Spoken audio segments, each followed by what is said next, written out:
சகதேவ பிரபன்னாய தவாஸ்மீதி ச யாச்சதே அபயம் சர்வபூதேபியோ ததாமி ஏதத் விரதம் மம, இது என்னுடைய விரதம், இது என்னுடைய தபஸ் என்று பகவான் சொன்னார். அப்பா அவர் சொன்னது சகதேவ பிரபன்னாய தவாஸ்மீதி ச யாச்சதே அபயம் சர்வபூதேபியோ ததாமி ஏதத் விரதம் மம, இது என்னுடைய விரதம், இது என்னுடைய தபஸ் என்று பகவான் சொன்னார். ஆனால் இது எல்லாமே ஏன் தபஸ் ஆறுது? அவர் எடுத்த நிலையிலிருந்து மாறாமல் இருக்கிறார். ஆனாலும் நாம் அனைவரும் பற்றுவது கிடையாது, அவருடைய முயற்சி சபலமாக ஆவதில்லை.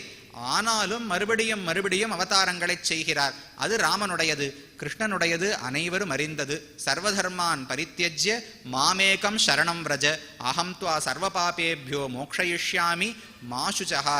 அர்ஜுனா, மற்ற எந்த தர்மங்களையும் பற்றி கவலைப்படாதே, மற்ற நான் சொன்ன அனைத்தையும் விட்டுவிடு, என்னையே சரணமாக பற்றுவாய். பற்றினாய் என்றால் உனக்கு இருக்கும் பாபங்களையெல்லாம் நான் போக்கிக் கொடுக்கிறேன், கவலைப்படாதே. மா சுச்சகா, நான் வார்த்தை சொல்லிட்டேனோ இல்லையோ, நான் சொன்ன வார்த்தையிலிருந்து தவற மாட்டேன், அதனால் சோகப்படாதே கட்டளை இடுகிறார்.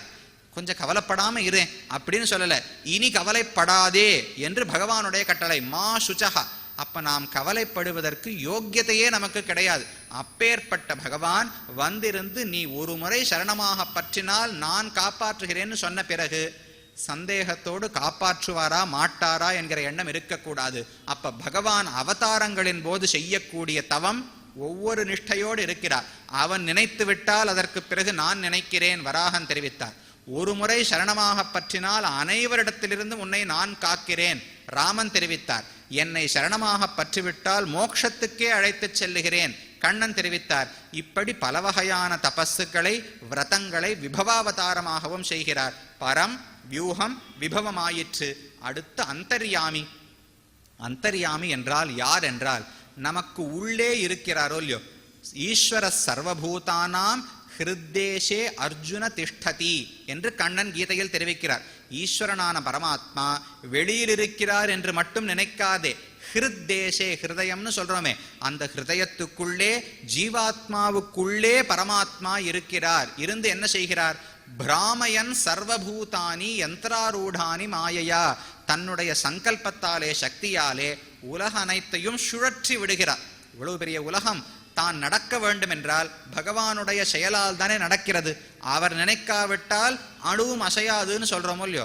அவர் ஒவ்வொரு ஜீவாத்மாவுக்குள்ளும் இருந்து நம்மை இயக்குகிறார். அதுதான் அந்தர்யாமி. அந்தஹா என்றால் உள்ளே, யாமி என்றால் செலுத்துபவன். அப்போ உள்ளே புகுந்து நமக்குள் இருந்து நம்மை செலுத்துகிறாரோ இல்லையோ, அதுதான் அந்தர்யாமி. அந்த அந்தர்யாமியும் மிகவும் மாயமானவர். அவரும் தவம் செய்கிறார் என்று பூர்வர்கள் தெரிவிக்கிறார்கள். அவர் செய்யக்கூடிய மாயம் என்ன என்றால், பகவான் எவ்வளவு பெரியவர், இந்த உலகத்தை விட அனைத்து வஸ்துக்களையும் விட பெரியவர் பகவான். ஜாயான் பிருத்திவ்யாக ஜாயான் அந்தரிக்ஷாத் ஜாயான் ஏபியோ லோகேபியா என்று உபனிஷத் தெரிவிக்கிறது. இந்த ஆகாசத்தை பெருசு நினைச்சிட்டு கீழே, இதை விட பெரியவர் பரமாத்மா. இந்த மேல் உலகம் சொர்க்கம் முதலான உலகங்கள் உள்ளனவே, அவற்றை விட பெரியவர் பரமாத்மா. இவ்வளவு என்று அளவுபடுத்தவே முடியாது, அவ்வளவு பெரியவர். அவ்வளவு பெரியவர் இத்துணூண்டு ஹிருதயத்துக்குள்ள, அதுக்குள்ள இருக்கிற ஜீவாத்மாவுக்குள்ளே அந்த சிறு இடைவெளியில் வந்து தான் இருக்கிறாரோ இல்லையோ. அப்ப ரொம்ப ஒடுக்கின்னு இருப்பாரோனால் ஒடுக்கி கொள்ளவே வேண்டாம், அதுவே விசாலமான இடம்னு சொல்ற அளவுக்கு இருப்பாராம். ஒருவர் பருமனாக இருந்தால் சின்ன இடத்துக்குள் அமர முடியாது.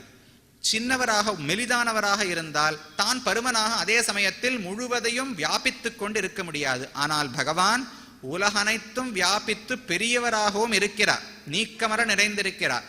அதே சமயத்தில் ஒவ்வொரு ஜீவாத்மாவுக்குள்ளும் சிறியராகவும் இருக்கிறார். எப்படி இதை ரெண்டும் சேர்க்க முடியும்னால் அதுதான் அவருடைய மாயம். அந்தர்யாமியாக அவர் செய்யும் மாயம். பெரியவராக இருந்தாலும் ஒவ்வொரு சிறு ஜீவாத்மாவுக்குள்ளும் தான் இருக்கிறார். அப்படி இருந்து தான் அனைவரையும் செலுத்துகிறார். இது அவர் செய்யக்கூடிய மாயம். அப்படி இருந்து என்ன தவம் செய்கிறார் என்றால் முக்கியமான விஷயத்தை செய்கிறார். உள்ளே இருந்து நமக்கு நன்மைகளை செய்து கொண்டிருக்கிறார். ஒரு திருஷ்டாந்தம் அதற்கு ஆச்சாரியர்கள் தெரிவிக்கிறார்கள். ரொம்ப ரசமான திருஷ்டாந்தம், அழகான ஒரு கதை. அதை வைத்து பார்த்தால் இவ்வளவு கூட ஒருவர் பண்ண முடியுமான்னு நாம புரிஞ்சுக்க முடியும்.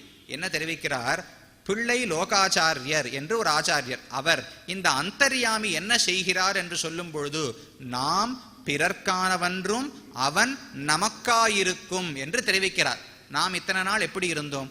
நான் எனக்காக, என்னுடைய நன்மைக்காகவே நான் முயற்சி செய்கிறேன், வாழ்கிறேன் என்று பல நாள் இருந்திருப்போம். அடுத்தது அக்னி தேவதைக்கு நான் பூஜை செய்கிறேன், சூரிய தேவதைக்கு பூஜை செய்கிறேன், வருண பகவானுக்கு பூஜை செய்கிறேன், என்னென்னவோ தேவதைகளுக்கெல்லாம் பூஜை செய்கிறேன் என்று எத்தனையோ நாள் இருந்திருக்கலாம். ஆனால் நாம் எந்த எண்ணத்தோடு இருந்தாலும் அப்பொழுதெல்லாம் அவன் நமக்காயிருக்கும். அப்பெல்லாம் அவர் உள்ள இருக்காம போகலையே. அனைத்து காலங்களிலும் ஜீவாத்மாவுக்குள்ளே பரமாத்மா இருக்கிறார். அவர் தான் கட்டளை இட்டாரான, நீ எனக்கு பக்தனாக இருந்தால் நான் உனக்குள் இருந்து நல்லது செய்வேன், நீ என் பக்தன் அல்ல, வேற தேவதையை வணங்கினாய் என்றால் நான் உனக்குள் இருக்க மாட்டேன் அவர் சொல்லவே இல்லை. ஏனென்றால் யார் எந்த தேவதையை வணங்கினாலும் பகவான் நமக்குள் இருந்தால்தான் ஒரு பொருள் பொருளாகவே இருக்க முடியும். தத் சிருஷ்டுவா ததேவானுப்ராவிஷத் ததனுப்பிரவிஷ்ய சச்சத்யச்சாபவத் என்று வேதம் சொல்லுகிறது. பகவான் ஒரு பொருளுக்குள் புகுந்தார் என்றால் அப்பொழுதுதான் அந்த பொருளை பொருள் என்றே சொல்ல முடியும். இப்ப இங்க ஒரு குடம் இருக்குன்னு வச்சுக்கோங்க, அந்த குடத்தை எப்பொழுது குடம்னு சொல்லலாம்னால் அதற்குள் பகவான் உள்ளே புகுந்து இருந்தால்தான் அது குடம். அதற்குள் பகவான் இல்லை என்றால் அதை நிற்கவே நிற்காது, அந்த பொருளே அழிந்து விடும். அப்படித்தான் இந்த உலகம் அனைத்தும். அப்ப நாம் அனைவரும் வாழ வேண்டும் என்றால், நிலை பெற்று இருக்க வேண்டும் என்றால் நமக்குள் பகவான் வேண்டும். அப்படி இருந்து என்ன செய்கிறார் என்றால், இரா மடம் ஊட்டுவாரை போலே என்று ஒரு திருஷ்டாந்தத்தை காமிக்கிறார். ஒரு பையனுக்கு தாயோடும் தகப்பனாரோடும் ஏதோ மனஸ்தாபம், ஏதோ கடிந்த வார்த்தைகளை எல்லாம் சொல்லிவிட்டான். வீட்டில் இருப்பதற்கு எண்ணமில்லை, வீட்டை விட்டு வெளியேறி விட்டான்.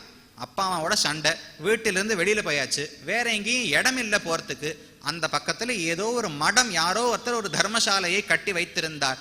அங்கு சென்றான், சென்று தங்கி கொண்டிருந்தான். சாயங்காலம் ஏதோ சண்டை போட்டுட்டு வெளியில போயாச்சு. இப்ப இரவு 11 மணி ஆகிவிட்டது.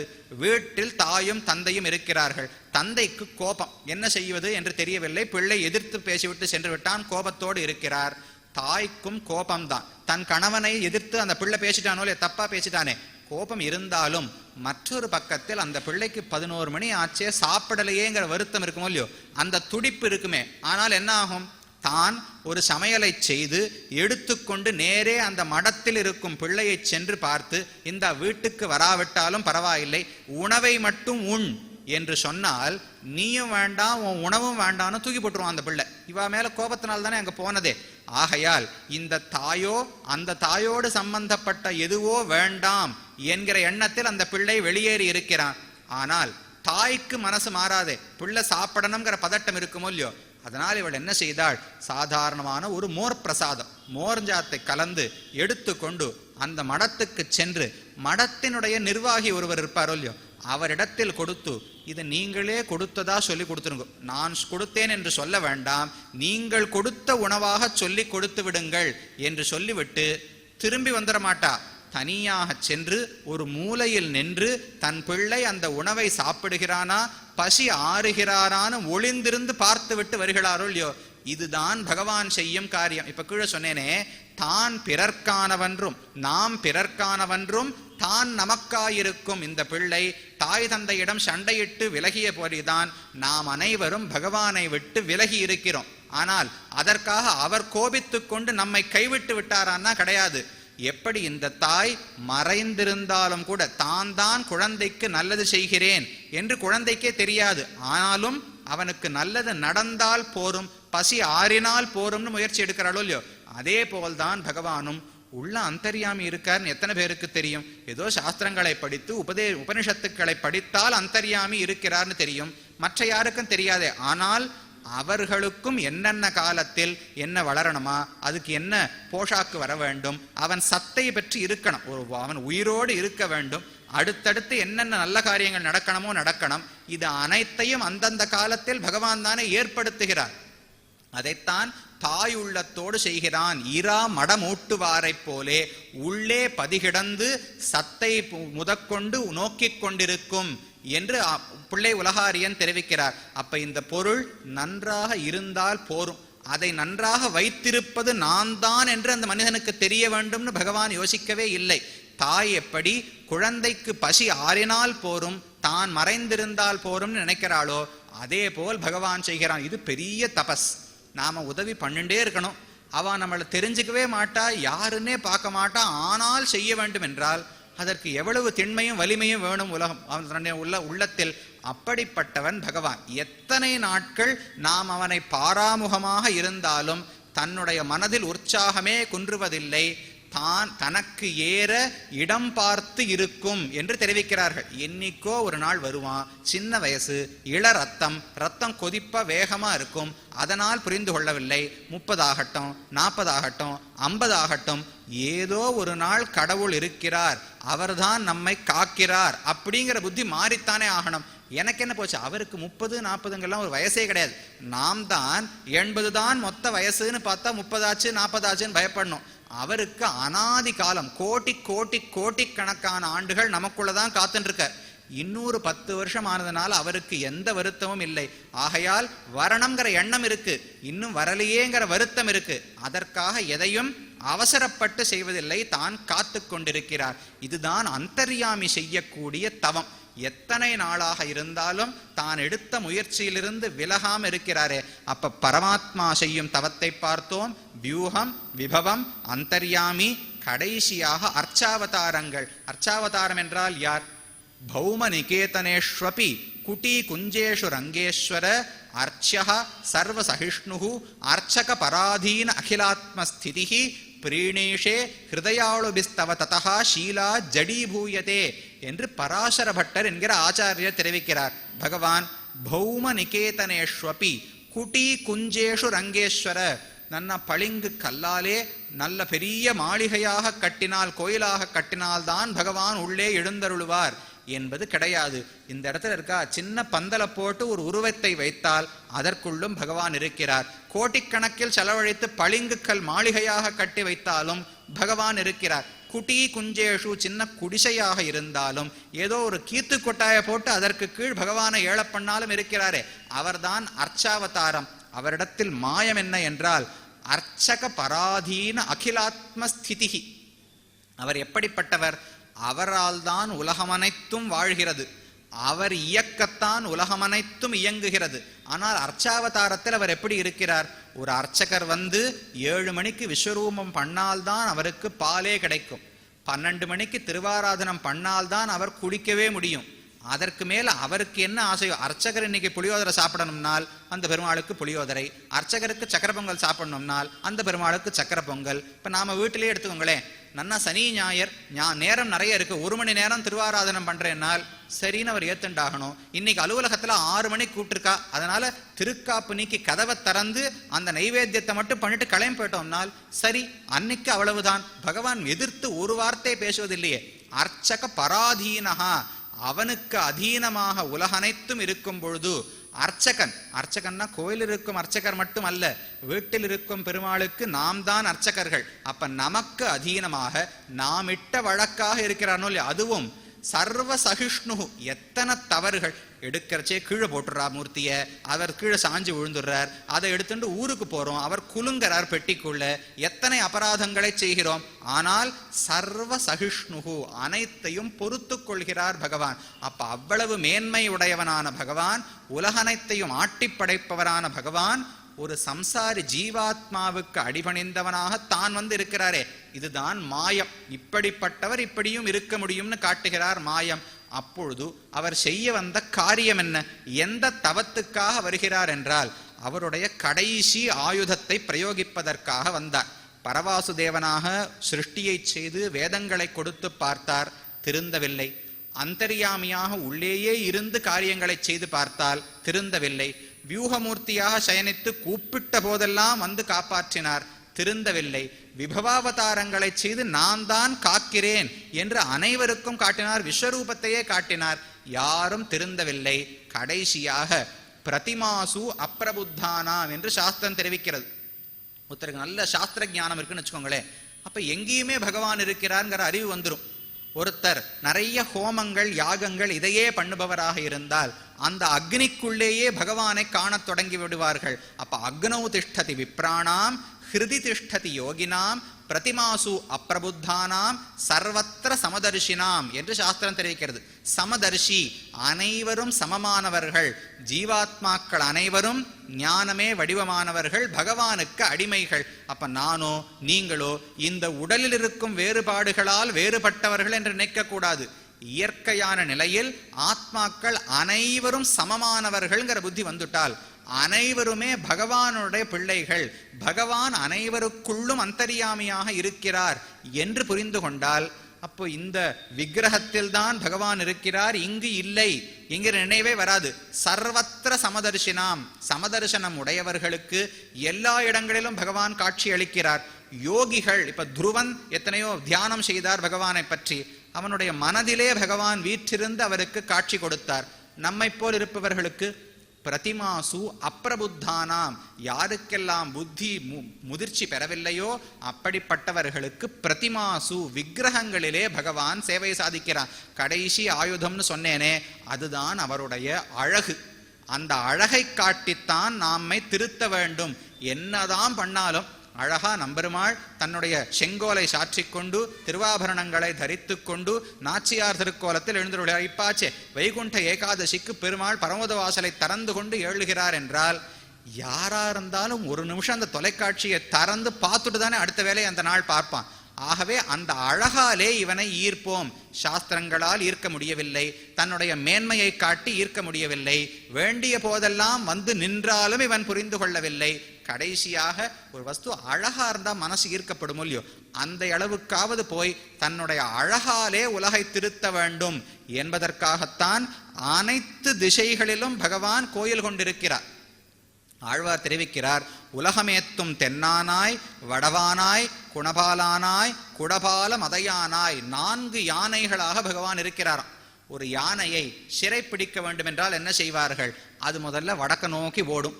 அந்த இடத்துல பெரிய வாத்தியங்கள்லாம் வாசிச்சுட்டு நெருப்பெல்லாம் வச்சுட்டு 4 பேர் நின்னான்னா, ஓ அந்த பக்கம் பயம் இருக்கு, ஆபத்து இருக்குன்னு மேற்க பார்த்து ஓடும். மேற்க 4 பேர் நிற்பா, அங்கிருந்து திரும்பி கிழக்க பார்த்து ஓடும். அங்க 4 பேர் நிற்பா, அவள்கிட்ட தப்பிக்கிறதுக்கு தெற்க பார்த்து ஓடும். அங்க ஒரு பள்ளம் பறித்து வைத்திருப்பார்கள், பள்ளத்துக்குள்ள விழுந்துடும். இப்படித்தானே யானையை பிடிப்பார்கள். அதே போலத்தான் ஜீவாத்மாவை பகவான் பிடிக்க போகிறான். என்ன அங்கங்க என்ன ஆபத்து ஏற்படுத்தி வச்சிருக்கார்னால், உலகமேத்தும் தென்னானாய், தெற்கு திசையிலே திருமாலிரும் சோழமலை அழகனாக பகவான் சேவை சாதிக்கிறார். வடவானாய், வடக்கிலே திருவேங்கடமுடையானாக சேவை சாதிக்கிறார். குணபாலானாய், மேற்கிலே ஸ்ரீரங்கநாதத்திலே பள்ளி கொண்டு சேவை சாதிக்கிறார்.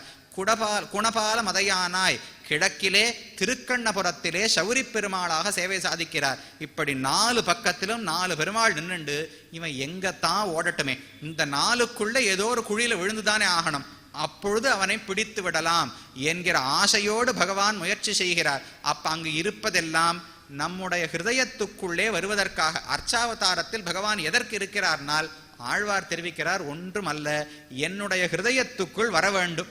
அதற்கு தள்ளி இருக்கிற ஒருவர் ஒரு பிரயாணம் பண்ணணும்னு வச்சுக்கோங்களேன், இங்கிருந்து தில்லிக்கு போகணும், யாத்திரையாக மதுரைக்கு போகணும்னால் புறப்பட்டு நேர போயிடுவோமா? இப்பொழுது வசதி உள்ளது, நேரே செல்லலாம். முன்னாடி எல்லாம் இங்கிருந்து யாத்திரை புறப்பட்டால் திருப்பதிக்கு போய் தங்கி, அங்கிருந்து இன்னும் கொஞ்சம் வடக்க போய் தங்கி, அங்கிருந்து இன்னும் கொஞ்சம் போய் தங்கி, இப்படி ஒரு 10 நாட்களாகும் ஒரு யாத்திரை மதுரைக்கு போய் செல்வதற்கே. அதே போலத்தான் பகவானுக்கு ஸ்ரீவைகுண்டத்திலிருந்து நம்முடைய மனதில் வந்து சேர வேண்டும். ஹிருதயத்தை வந்து அடைவதுதான் பகவானுடைய குறிக்கோள். அதற்கு ஆங்காங்கு நின்று நின்று வருகிறானே, அதை போல்தான் இந்த திவ்ய தேசங்களில் பகவான் இருக்கிறான். திருக்கடித்தானமும் என்னுடைய சிந்தையும் ஒரு கெடுத்து உள்ளே உறையும் பிரான் கண்டீர் என்று ஆழ்வார் ஒரு பாசுரத்திலே தெரிவிக்கிறார். பகவான் நேற்று வரை திருக்கடித்தானம் என்கிற திவ்ய தேசத்தில் இருந்தார். அங்கிருந்து புறப்பட்டு என்னுடைய ஹிருதயத்துக்கு வந்து விட்டார். அப்ப திருக்கடித்தானத்தை அவர் இல்லையானால் இருக்கிறார். அதுல ஒரு நன்றி மறக்க கூடாது இல்லையோ, செய் நன்றின்னு சொல்றாளே, யாராவது நமக்கு உதவி செய்தால் நன்றி மறக்க கூடாதே. அதனால் ஆழ்வாருடைய மனதை வந்து அடைவதற்கு வழியாக இருந்தது எது? அந்த திருக்கடித்தானம். அதனால் இப்ப ஆழ்வார் மனசு கிடைச்சிடுத்து, ஏறி வந்த ஏணியை எட்டி உதச்சுடுறேன்னு அங்கிருந்து புறப்பட்டு விட்டாரானால் நன்றி மறவாமல் இன்னும் திருக்கடித்தானத்தில் இருக்கிறார் பகவான் என்று தெரிவிக்கிறார். அப்ப விக்கிரகங்களாக அர்ச்சாவதாரமாக பகவான் இருப்பது என்ன தவம் செய்கிறார்? இவனுடைய மனதுக்குள் எப்படியாவது புகுந்து விட வேண்டும், சென்று இவன் மனதை மாற்றிவிட வேண்டும் என்று அர்ச்சாவதாரத்தினுடைய தவம். அதற்காக அவர் செய்யும் மாயம், தான் அனைத்தையும் இயக்குபவராக இருந்தாலும், பரமாத்மாவாக சர்வேஸ்வரனாக இருந்தாலும், அனைத்தையும் மறைத்து கொண்டு நாம் எப்படி நடத்துகிறோமோ அப்படி உற்சவங்களை கண்டருளி, திருவாராதனம் கண்டருளி, திருமஞ்சனம் கண்டருளி, தான் உணவை உண்டு அனைத்தையும் செய்பவராக இருக்கிறார். இதுதான் அவருடைய மாயம். அப்ப 5 நிலைகள், பரம், வியூகம், விபவம், அந்தர்யாமி, அர்ச்சை என்று 5 நிலைகளுமே பகவான் தவம் செய்கிறான். 5 தவங்களை செய்யும் பொழுதும் மாயோனாகவும் இருக்கிறான். பரவாசுதேவன் செய்யும் தவம் சிருஷ்டியை செய்வது. எத்தனை முறை அது பழுதுபட்டாலும், அதில் பலன் இல்லாமல் போனாலும், உற்சாகம் குறையாமல் சிருஷ்டி செய்கிறார். அப்பொழுது அவர் செய்யும் மாயம், தானே உபாதான காரணமாகவும், தானே நிமித்த காரணமாகவும், தானே சககாரி காரணமாகவும் இருக்கிறார் பரவாசுதேவன். அடுத்து வியூக வாசுதேவன், யார் எப்போது அழைத்தாலும் நான் ரட்சிப்பேன் என்கிற தவத்தோடு இருக்கிறார். அதற்கு அவர் செய்த அதிசயம் என்ன? பிரம்மாவை வயிற்றில் படைக்கிறார், ஆனால் எந்த அழகும் குறைவதில்லை, பெருமை குறைவதில்லை, அப்படியே இருக்கிறார் வியூக வாசுதேவன். அடுத்து விபவங்கள். விபவங்கள் எதற்காக தோன்றுகின்றன? நம்மை காப்பதற்காக, மனதை மாற்றி நமக்கு நல்லதை எடுத்து கூறுவதற்காக.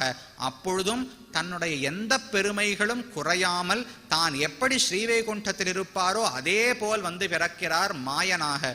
அடுத்தது அந்தர்யாமி. உள்ளே இருந்து இவன் நம்மை பார்க்காமல் போனாலும் சரி, இவனுக்கு எந்த தீங்கும் வரக்கூடாது என்று பார்த்து கொண்டிருக்கிறார். பெரியவரான பகவான் சிறு வடிவத்தோடு நமக்குள் இருக்கிறார். அரவத்தமிழினோடும் அழகிய பார்க்கடலோடும் அரவிந்த பாவையும் தானும் அகம்படி வந்து புகுந்து என்று பெரியாழ்வார் தெரிவிக்கிறார். பகவான் மட்டும் வந்தாரோ இடம் சின்னது, இந்த ஜீவாத்மாவுக்குள்ளே இடம் அவ்வளவு கிடையாது. இப்ப பரமாத்மா மட்டும் சின்ன உடலோடு வந்தாரோன்னால், அரவத்தமிழினோடும் ஆதிசேஷன் என்கிற படுக்கையோடு, அழகிய பார்க்கடலோடும் சயனிச்சிருந்த பார்க்கடலோடு, அரவிந்த பாவையும் தானும் ஸ்ரீ மகாலட்சுமியை அழைத்து கொண்டு அனைவரோடும் என்னுடைய நெஞ்சுக்குள் குடிவந்து விட்டார். என் நெஞ்சில் நீங்க காதை வச்சு பாருங்கோ, அலையலையா அடிக்கிற ஓசை கேட்கும் பார்க்கடலே எனக்குள்ளதான் இருக்குங்கிறார் பெரியாழ்வார். அப்பேற்பட்டவனான பகவான், பெரியவனான பகவான், அளக்க முடியாதவனாக அனந்தனாக இருக்கும் பகவான் இந்த சிறு இடத்துக்குள்ளே வந்து இருக்கிறாரே, ஆனால் ஆனந்தமாக இருக்கிறார். அது அவருடைய மாயம். அர்ச்சாவதாரம் செய்யும் தவமானது தன்னுடைய அழகை காட்டி இந்த ஜீவாத்மாவை திருத்தி அவன் மனதுக்குள் புகுந்து விட வேண்டும் என்பது. அதற்காக அவர் செய்யும் மாயம், தன்னுடைய பரத்துவம் அனைத்தையும் மறைத்து கொண்டு மிக எளியவனாக நாம் இட்ட வழக்காக வந்து இருக்கிறார். ஆக மாயோனின் தவம் என்பது தான் எடுத்துக்கொண்ட காரியம் பூர்த்தி பெறும் வரை தன்னுடைய முறையிலிருந்து மாறாமல் இருக்கிறாரே, அதுதான் தபஸ் என்பது, தவம் என்பது. அந்த தவத்தில் தான் திண்மையோடு இருக்கிறார். எத்தனை காலமானாலும் இந்த ஜீவாத்மாக்களை திருத்தியே தீருவேன் என்கிற எண்ணத்தோடு உள்ளார். அதுதான் மாயோனின் தவம். இது முதல் வழி அவர் செய்தது. இனி மீதமிருக்கும் 5 நாட்களில் நாம் பார்க்க வேண்டியது நாம் செய்யக்கூடிய தவம் என்ன. அவர் இவ்வளவு பண்றாரே, அப்ப நான் ஏதாவது செய்ய வேண்டாமா, சிறிதாவது தவம் செய்ய வேண்டாமா?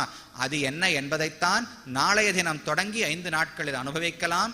நாளை மன்னனின் தவம் என்று கர்மயோகத்தை பற்றி பார்க்க இருக்கிறோம். மன்னர்கள் எப்படி தங்கள் கர்மயோகத்தை செய்தார்கள்? ஜனகன் என்கிற ராஜா கர்மயோகத்தையே தான் நன்றாக அனுஷ்டித்தார் என்று சாஸ்திரங்கள் தெரிவிக்கின்றன. அதைத்தான் கர்மயோகம் என்றால் என்ன, அதை எப்படி நாம் கடைபிடிக்க வேண்டும், கண்ணன் என்ன தெரிவிக்கிறார், மற்ற வேதம் முதலான சாஸ்திரங்களில் என்ன தெரிவிக்கின்றன, இந்த காலத்திலும் கர்மயோகத்தை செய்ய முடியுமா என்று பார்க்க வேண்டும். அது நாளைய தினம். ஸ்ரீமத்தே விஷ்ணுச்சித்தார்ய மனோநந்தன ஹேதவே நந்தநந்தன சுந்தரியை கோதாயை நித்தியமங்கலம். ஸ்ரீமதே ரம்யஜாமாத்ரு முனீந்திராய மகாத்மனே ஸ்ரீரங்கவாசினே பூயாத் நித்யஸ்ரீர் நித்தியமங்கலம்.